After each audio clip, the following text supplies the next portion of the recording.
Hey, what's up, Roxstars? It's Rox, and I'm coming to you today with the review for Real Housewives of Atlanta, Season 11, Episode 7. So let's get to it, shall we? Alright, you guys, so the show opens with Portia going to Dennis's restaurant. I'm going to go help out Dennis and his mama. You know I gotta get on mama-in-law's good side. She got a bun in the oven, remember? Now she really need to be getting along with the mama. Child, I didn't even recognize the mama. You know, when we first met the mama, she was sitting down. Who had any idea that that lady was so fucking little? I kept on looking at her and said Mama G, and I was like, who is that? I kept on looking. I said, no, that don't look like... Child, you could see Mama G was working. Child, the edges was crunchy and everything. I said, y'all didn't give Mama G enough time to get her shit laid down. Anyways, it looks like Mama G done came around. I only thought I was gonna be here for 30 minutes, fake working, but it's been a whole 8-hour shift. Of course, she is eating, tasting the food and whatnots, but no, you got to get to work around Mama G. After her shift, though, she sits down with Mama G, and like I said, Mama G looked like she done came around. You know, she kind of smiling at Portia. She want to know, though, what's going on with you guys? Okay, things really are moving quickly. Are you sure there's not something that I should know? Okay, because we can look at Portia already and tell that middle is getting thick. No, Portia still kind of hems and haws around it, and she says, so have you guys looked into a prenup? I said, Mama G, that's the least of your worries, baby. Portia don't want y'all restaurant, trust me. I don't know about the prenup and everything, but as far as our relationship, everything is great. Okay, well, that's good. Mama G can appreciate that. At least she's starting to look at Portia like somebody that's not trying to take advantage of her son.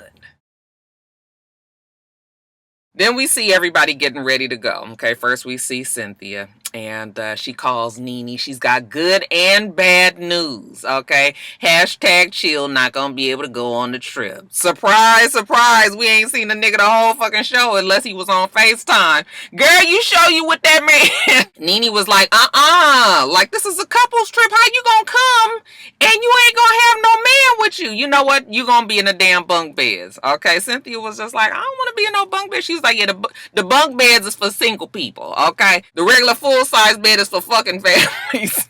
Shit. Next, we see Shamari, child. She getting ready. She said she got to step her game up, since she's been branded as the least fashionable one. Okay, did you guys get a look at them wigs that she was setting up on top? I said, girl, don't start with them wigs. That's all I know. You can tell she the new housewife, child. These housewives wouldn't be caught on camera with absolutely no makeup on. Okay, so that's how you know she fresh, brand new. Wig not quite adjusted correctly, She's laying out her clothes, and Ronnie is trying to help her out, also helping her pick out her clothes. Okay, this is her more fashionable picks. What the fuck you gonna wear that shit to? I said, girl, you about to miss again, baby. You about to miss again. Ronnie up there sniffing crotches. They are so fucking funny to me. Anyways, they're discussing the friction with her and Portia. She don't understand what the problem is. They both from Decatur. They both went to school together. Like, we know each other. So what's the problem? Okay. I know a whole bunch of people that went to Pally with me. Okay. We ain't ace boom coons. We probably not even really friends no more. I don't know if I would just be able to fall back in line with people that I wasn't really, really close with. So I'm just like, what is...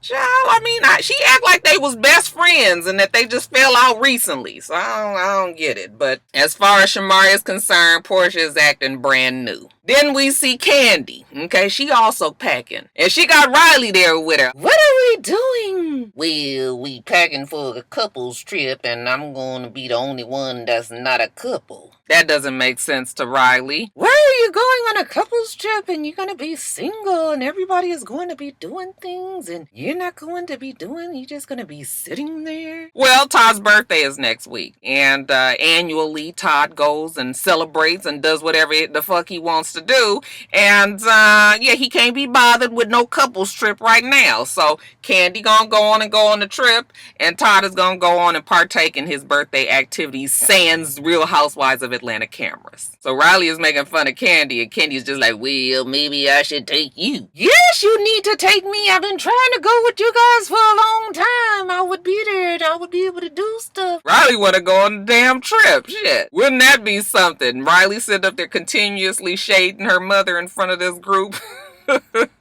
Then we see Nene. She and Greg, they're at the house. She's washing dishes. Greg is feeling good. Okay, he decided not to do the chemo. He's taken the homeopathic route. So, he's got his energy back. He's feeling like the old Greg. He's excited about this trip. So now they're trying to figure out what they can do for entertainment. Okay, what about pillow talk? He's like, oh no, not pillow talk. And we get a flashback of Kandi. Okay, I will drag you in this bitch. That Kandi was mad as fuck at that damn party. What about Truth or Dare? Greg is like, Truth or Dare? He don't really understand the whole Truth or Dare concept. And Nene was like, Truth or Dare is like, I dare you to suck my titty in front of all of these people. Greg was just like, it's really not going to be that kind of party, is it? But anyways, while they're talking, Portia calls. Hey girl, listen, Dennis was playing basketball with Mike and he did something to his leg. It's real bad and everything, so it don't look like he gonna be able to come on the trip, girl, with his leg acting up like that. Nene was like, oh shit. Now listen, Cynthia man not coming. Kandi had already called her and told her Todd wasn't coming, and now Portia saying that her man not coming. Okay, now how this supposed to work? It's a couple's trip and ain't nobody gonna be a fucking couple. Well, you can quickly see that this couple's trip is turning into an all-girls trip. Now, the morning of the trip, Kandi is preparing her guest home to receive all the ladies before they drive on out to Destin, Florida. There was no reason why we should all drive all the way out to Nene's house. I just told everybody they could come over here. She's got her assistant there helping get food ready, prepared, I guess, for the girls' fruit and probably some drinks, and little Ace running around.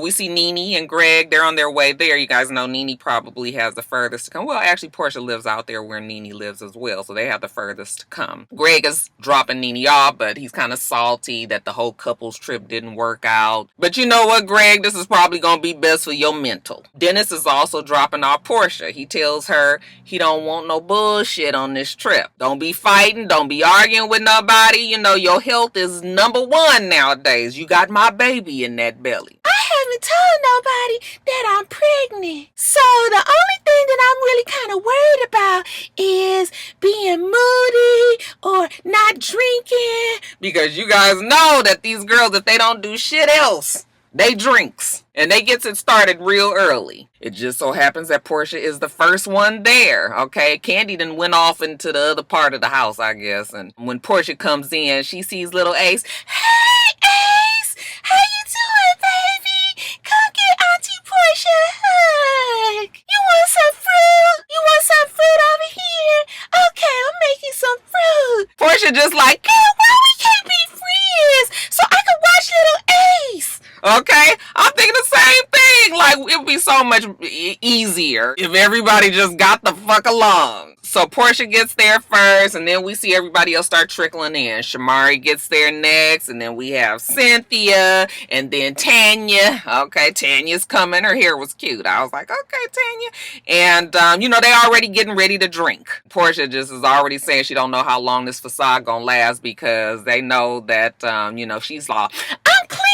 I've been clean for 2 weeks. Okay, trying to push this whole I'm not drinking thing. And, they all kind of got their good eye on her, but they just like, whatever. Eva comes and she says that she just needs a relaxed time, so she hopes these girls ain't with the bullshit today. When she gets in there, she sits down and she tells Shamari, that she's going to have to add her to the list of the wedding. Okay, girl, you got an invite. Look at you. And then Cynthia trying to get a spot for that old disappearing neck that is #chill. Okay, when I responded, I only responded for what? I said, girl, he ain't coming. Okay, just don't even worry yourself about #chill. He ain't coming. Marlo shows up, and then Nene makes it there, and they got Greg. Okay, hey, Greg, so Greg comes, and he gets on the mic, look like, and he says an uplifting speech towards everybody. You guys know Greg has always been quite long-winded. And he sends the girls on their trip. Okay, we going to Destin, Florida.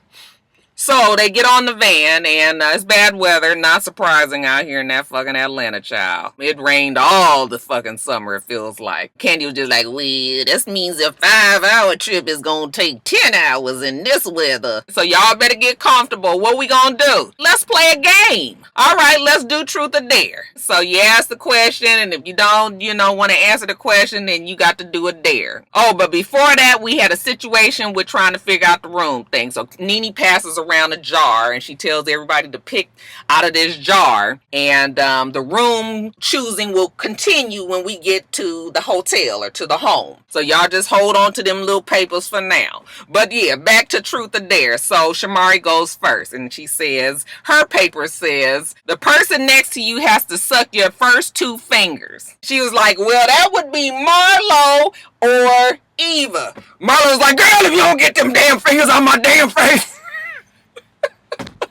So Eva's down. So she sticks her fingers in Eva's mouth and pulls them out, and that Shamari, she was just a laughing and a giggling. She said that she had a little tingle in her vajayjay. I said, I bet the fuck you did. Stick around these girls, girl. You gonna definitely have a good time. Eva's next. She's got to call her boo and do sex talk on the phone. Okay, Eva fails miserably. She's uncomfortable. I wouldn't be comfortable doing that shit either unless I was drunk. Now, if I had some drink in me, ain't no telling what I could have said, but nobody trying to do that shit. So next we have Kandi. Okay, Kandi gonna call Todd and do it. I said, well, Kandi, you ought to, this right in your alley. Okay, so she called him and she was just like, hey, baby, what you doing? I was just thinking about when you be eating it from the bag. I said, why y'all so fucking nasty? I told y'all face in the place.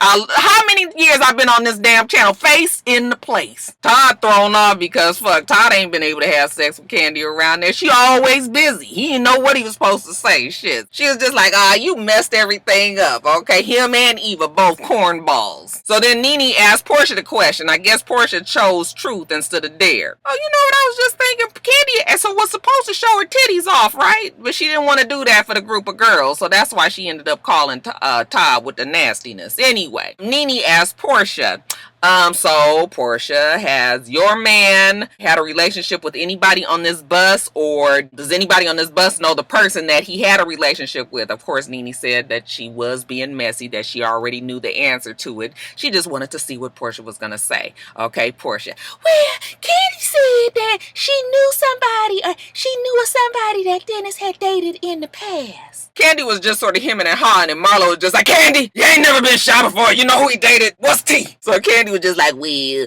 I knew somebody that he dated like recently. Recently, like when? Cause it's obvious Kandi ain't gonna be able to live her fucking life until she get this shit off of her chest. Well, she said that they was together, and that they knew each other. They was together up until like a month and a half ago. Okay, Portia was just like, we've been together in a strict relationship, strictly monogamous relationship for 6 months. Well, Kandi doesn't see how that could be, considering that she just saw Portia at a party with some other nigga and he had his hand on her ass and everything. That's when Portia switch it up and says, well, at the beginning, like when you first get with somebody and somebody asks you how long you been together with them, you say 6 months. Okay, but you know how it is. Like you be the first couple of months, you still be seeing other people, and then you be with them, but you can. Okay.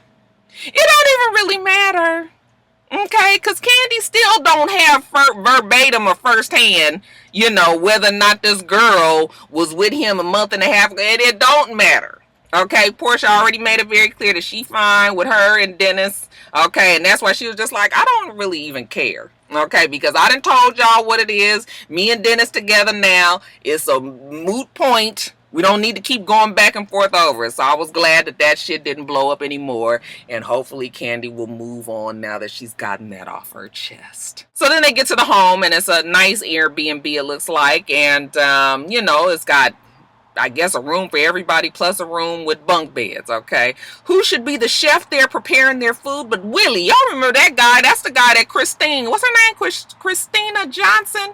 The one that was married to CeeLo, the real strange girl.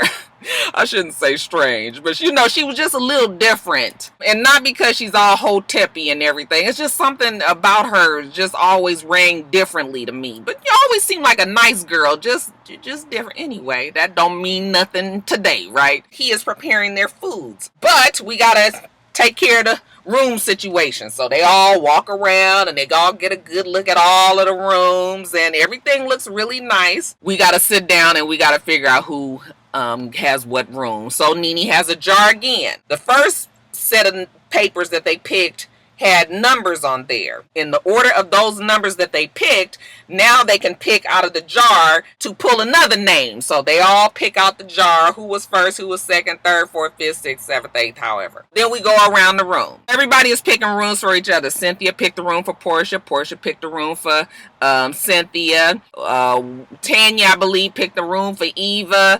Shamari picked the room. Okay, everybody picked the rooms. It was looking like Kandi was going to end up in damn bunk beds because, you know, that bitch is always the one that gets the good rooms, you know, so she was prepared. However, she ends up getting the room that she wanted, and they were going to stick Marlo on the bunk beds, but they still had a room left. So Marlo went in there and looked at it, you know, and then she was just like, no personality, looks like Eva. Eva was like, I don't know why this bitch continues to shade me. I'm gonna leave it alone for now. I said, yeah, leave it alone. I can't wait to see this argument next week with Marlo and Shamari. I cannot wait, you guys. I was cracking up at that preview. Getting back to the show. So everybody is pleased with their rooms, and now we're gonna sit down to eat. As soon as they sit down, you know, Cynthia gonna be messy and was like, Eva, how was your bachelorette party? She said, oh, it was bomb. And Cynthia was just like, yeah, it was pretty interesting that she didn't invite us. And I'm thinking to myself, like, well, you guys not really her friends. I mean, she new to the group. She ain't fully vested. That don't mean that she got to be inviting y'all to see. She don't understand how this damn thing works now. So Eva was going with her girls, okay? Not these old ass bitches from this show. So Eva says, well, it was a surprise. And they were like, you didn't know? And she was like, well, I didn't know all those people were coming. Well, I was invited a long time ago. Okay, so how was it a surprise? Well, she knew about it, but she didn't sort of know. I'm thinking to myself, girl, they about to pin you to the wall on this one. Cynthia says, well, I just thought that it was interesting that you didn't invite Nene, okay, considering that you and Nene's supposed to be like, she's supposed to be like a big sister to you, and Marlo was just like, you know, why wouldn't Nene come? Okay, that's the part that really bothers me, is that you didn't invite Nene. I was invited, and I didn't think it was that big deal, but why wouldn't Nene be invited? I'm thinking to myself, like, why does everybody care whether or not she invited Nene? They were just looking for a reason to manufacture some sort of beef. But Eva handled that, didn't she? She was just like, I have a respect for Nene. Okay, I look up to her. I admire her. All right, that don't mean that we have the same relationship that Marlo and Nene has. We don't have the same relationship that Cynthia and Nene has. I don't have to talk to her every day to, you know, for me to feel like she's big sis. Okay, I call her big sis. Okay, call Maxine Waters Auntie Max. I said, you're not comparing the ages, are you? They just all was really making this big deal, you know, and Eva was like, is it a problem, Nene? And Nene was like, well, am I in the hot seat?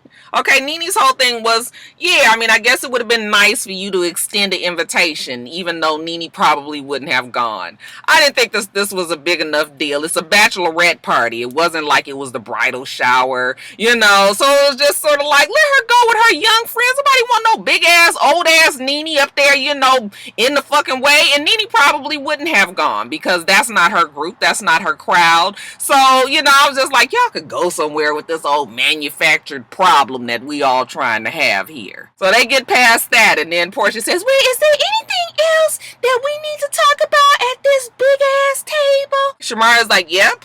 All right, I was having pillow talk with my man. We was trying to figure out why you had such a problem with us, or with me, because you came to the thing last week and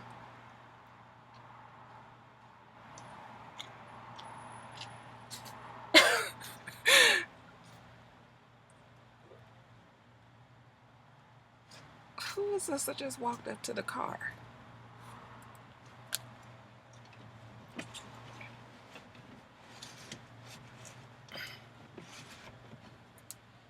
close the windows. Some strange ass niggas just walking around picking up random shit in the parking lot.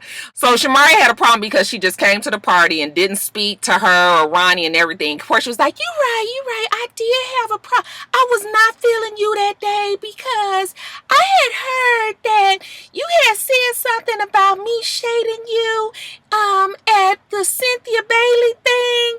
And Shamari was just like, yes, okay, you did shade me. So then we go through this whole thing about what was said about what Shamari had on at Cynthia's party. Portia only said that we should change it to a bitch stole my look because Kandi and Shamari had on the same sort of outfit. They had on red tops and white pants. One of them had red shoes on, the other one had silver shoes on. So maybe they could compare the two instead of, trying to say who wasn't the most fashionable. But Eva is actually the one who had the peach, and Eva is the one who gave the peach over to Shamari. Now, Shamari don't remember all of that. All she remembers is that Portia said some shit about how she wasn't fashionable. Okay, Kandi. Well, Shamari has selective memory because she only remembers what Portia said, but what she don't remember is that Eva was shady as hell that day. Yeah, so they try to refresh her. Eva sitting over there looking like, what? When did I do? I didn't even say nothing. I wasn't even trying to be shady. Okay, Cynthia was like, girl, that's the best shade is when you ain't trying to be shady. Girl, Eva, you are shady. Like, you are shady as hell. And you be forgetting your shady moments, but you be saying shady stuff. Eva was just sitting over there looking like, I don't really remember. But look, I wasn't saying that you wasn't fashionable. Again, this is nothing big. And the girls actually seem to handle it well, okay? It doesn't get nothing worse than Shamari just being a little bit in her feelings about her clothes. So I was proud of them for that. But, and Nene says that it is important that the girls, sometimes just sit down and talk, okay? Well, we made it through the first night with no bloodshed or tears spilled. I guess it was a good night, you guys. Day 2 and destined next week. Alright, Rockstars, let me get off of here. It's hot in here. I had to roll my window back up because there's lunatics walking around in this parking lot. You guys give me a Big Mac meal and take it on back to work. You guys make sure that you rate, comment, and subscribe to the channel. I'm itsrox. The channel is for itsrox, and everything else I do will be in the bottom bar. Alright. So I hope that you have a wonderful, wonderful rest of your day, and I plan on doing the same. Till next time, Rockstars. Bye.